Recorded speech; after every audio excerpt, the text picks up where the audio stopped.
comment to the council? Martha?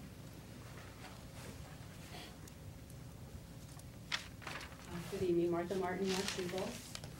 I hope you all had a pleasant Thanksgiving and a good holiday. Glad to see you all back. I want to comment on the discussion you'll be having tonight regarding how your citizens express their views in public. My concern is that there's an appearance that you are shutting down to the perspectives of your citizens. I understand that a citizen expressing concern can be unpleasant, but unless you are without fault, then this seems necessary, and hopefully you will at least ponder citizen feedback. You may choose to agree or disagree, but to shut down dialogue creates something called groupthink. No one speaks up. No one challenges anyone. Wouldn't you agree that a better solution is to encourage your citizens to be involved in their local government? If your stance with citizens is, I don't like what you say, so I will punish you, that's not an acceptable position. That threatens citizens' ability or desire to participate. The outcome is the council stays stuck. No movement forward, slogging along, mistrusting each other and the citizens. I believe you can do better than that. I believe that you can bypass your ideologies, think critically, listen carefully, respond wisely, and granted, get a little pay or praise for your efforts. It's a tough job, we all get that. But don't make it tougher by pushing away your citizens. Why not embrace them? Encourage their support and help. Assist them to grow and learn as you are doing. Instead of slapping a hand when it's offered, extend your hand, and you will find that there is great value in collaboration. Thank you. Thank you, Martha. Yep. Anyone else from the public wishing to address the council this evening? Okay. Seeing none, we'll go to a discussion on planning commission appointment. Just to kind of get this discussion going a little bit, I wanted to make sure that the council was, and the public are aware of the process that is set out in code. In addition, the process that the city currently undertakes in filling vacancies, in this case specifically for the planning commission. Our code calls for a commission that is, actually, Joanna, is our commission allowed up to 8 or 9 members, I believe? It's including 2 that potentially live outside the city? That's correct. They have to live within the urban growth boundary. 2 of the positions may be outside the city limits, but still have to be in the urban growth boundary. Okay, but we currently have 7 members. Yes. We currently seat 7 members.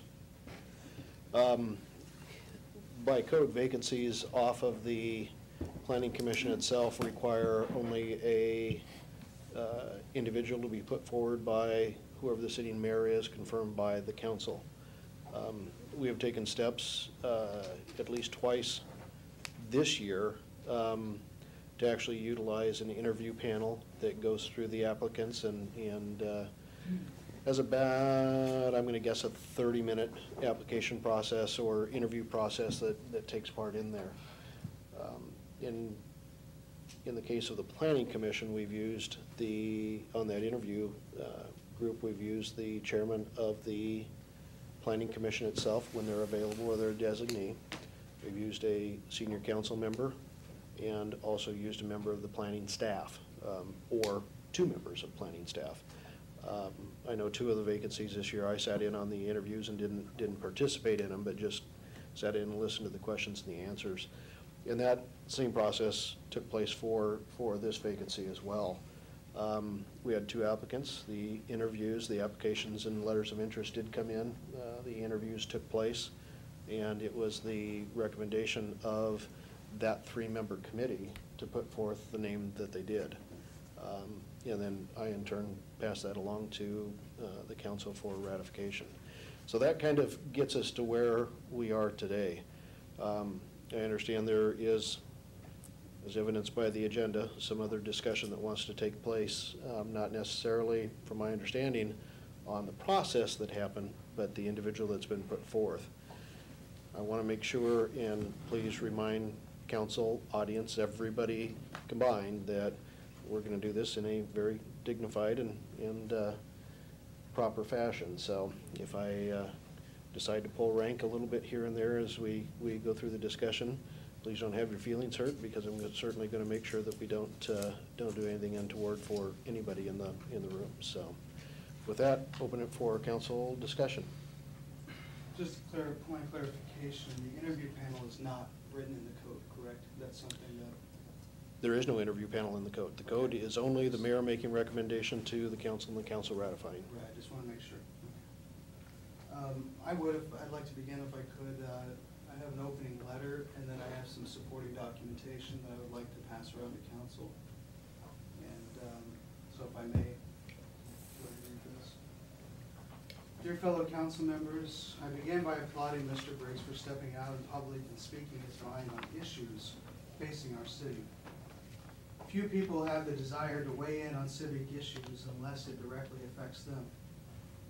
My opposition to Mr. Briggs' appointment has nothing to do with disagreement on policy, but rather many untrue comments posted on the internet and in print about members of this council. I believe it is important that his public comments be examined in the light of the position for which he is applying. I believe it is appropriate to consider character of the candidate as well as qualifications. I would also point out that none of Mr. Briggs' qualifications listed in his resume have dates or contact information to verify his qualifications. Therefore, the argument of qualifications is really not a valid point.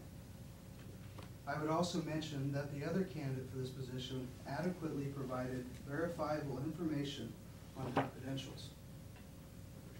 As we proceed towards finding a suitable candidate for the Planning Commission, remember that the council is equal standing with the mayor on all appointments to the Planning Commission. According to our own code, we are not a rubber stamp council, but we ourselves have a say on who we want appointed to these positions. Since I have been on council, we have had no serious challenges to these appointments. However, I believe a lively debate in opposition to appointments and legislation is a healthy thing for our local government and proves once again that there is a diversity of views that are represented on this council. Without debate and opposition, we will return to the mentality of the last 4 years under the previous mayor, when nothing was questioned because controversy was largely avoided. The Planning Commission should not be described as a debate society or just a room full of passionate people, as some have suggested. To make that kind of assertion belittles the committee of volunteers who give of their time to deal with very heady issues that this council will later take up for action. Members of this committee should not use their position to advance a pro-development or anti-development view, but rather collect the facts and come to a conclusion with minimal prejudice. It is my belief that any candidate chosen for this position should be eager to learn and willing to give his or her word to complete their 6